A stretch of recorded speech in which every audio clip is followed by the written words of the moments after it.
Here's part 12 of the Haunted Forest tour. So much is happening at once, there's so much to process, and so little time to recover. Because Jeannie entered the concrete building, followed by the proof demon.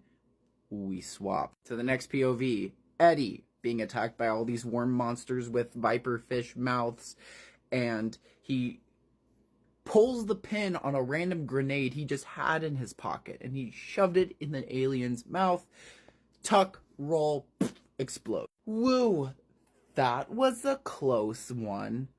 But wait, there's more. A giant anaconda comes out of nowhere and attacks him. And as he's fighting this thing off, it coils around his neck and begins strangling him. As he's losing oxygen, he's fighting it off, he's slapping it around, and the snake gets tighter and tighter. And as Eddie begins to pass out, he took one final swing. The snake kind of uncoils in a defeated, I'm hurt. And Eddie sat up really quick and he starts bashing the head of this anaconda with a giant rock. He just happened to be really close by. Blop, blop, blop, blop. Anaconda dead. Eddie drops to his knees and just moist criticals that shit of just, oh, caramba. I am the master commander, and just like cries of victory, literally sobs. But Eddie takes a moment, he gathers himself up and trudges back to the trams, and he made it to the crash site where the bodies of the former tourists lay. And as he gets closer and closer, a man approaches out from the tram. Big stretch, look, hi baby.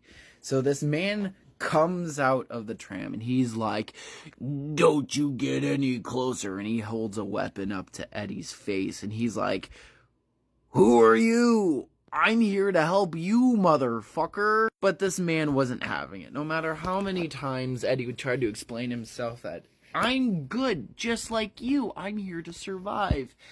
And this man's like, nah, if you take another step forward, I'm gonna bippity bap you in the face.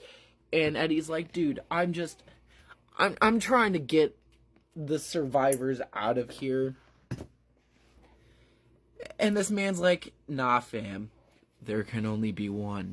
So Eddie happened to turn around and he noticed that surrounding them both, about 5 feet away from them, is a ring of monsters, just different creatures, different sharpness of teeth, different scales, different body types, humanoid, canines, felines, bats, ogres. They were surrounding them in the slight shadows of the trees. And then they charged. And now we go back to Christopher, who's being held by his neck by this really weird ice monster. And from here is when, and honestly, it's when the first interaction of the ice monster, when Christopher first lands in the ice ring and gets picked up by this monster, is when the all seriousness I had in this book kind of faded away, but this really sealed the deal with this following interaction. Hello, Christopher. How do you know my name? It's written on your underwear. JK, just jokes. Have you ever spoken to a demon before, Christopher? No. If you keep looking at me like that, I'm going to pluck out your eyeballs and feed them to you so forcefully without any spices or sauces to enhance the flavor, and you will not enjoy a single moment of it. Do you understand? Oh, okay. Say something different than just, okay. Yes, sir. So now that I know your name, my name is something deep and ancient and hard to pronounce, with lots of hyphens and hieroglyphs. And in your native language, closely resembles the word penis. So I guess that means just call me Pestilence. Oh, okay.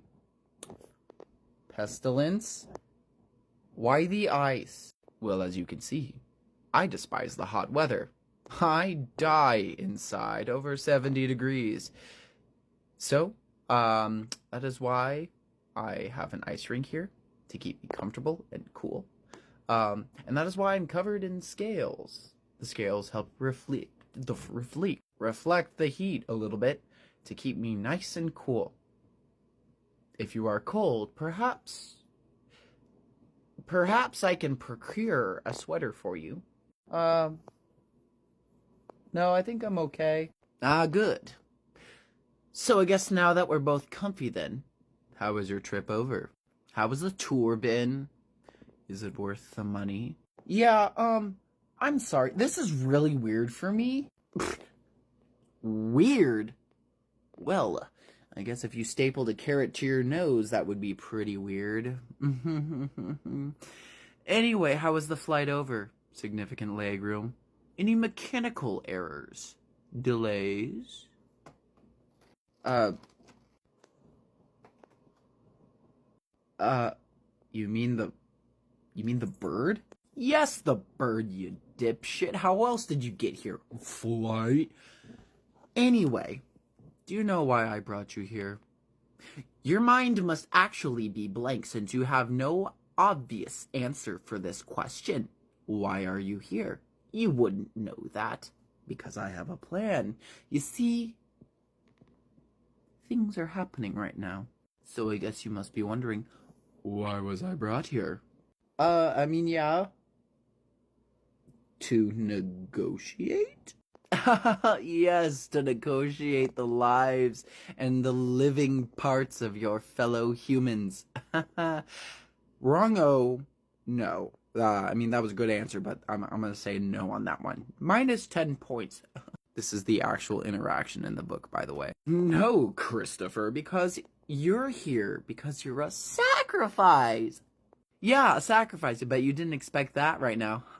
So, which means my charming personality that you have perceived is to lull you into a sense of protection, into a sense of safety, because I am humorous. And with that, Pestilence just punches Chris in the face after, Pestilence sets Chris down on the ledge and just whams him right in the face. What are you looking at?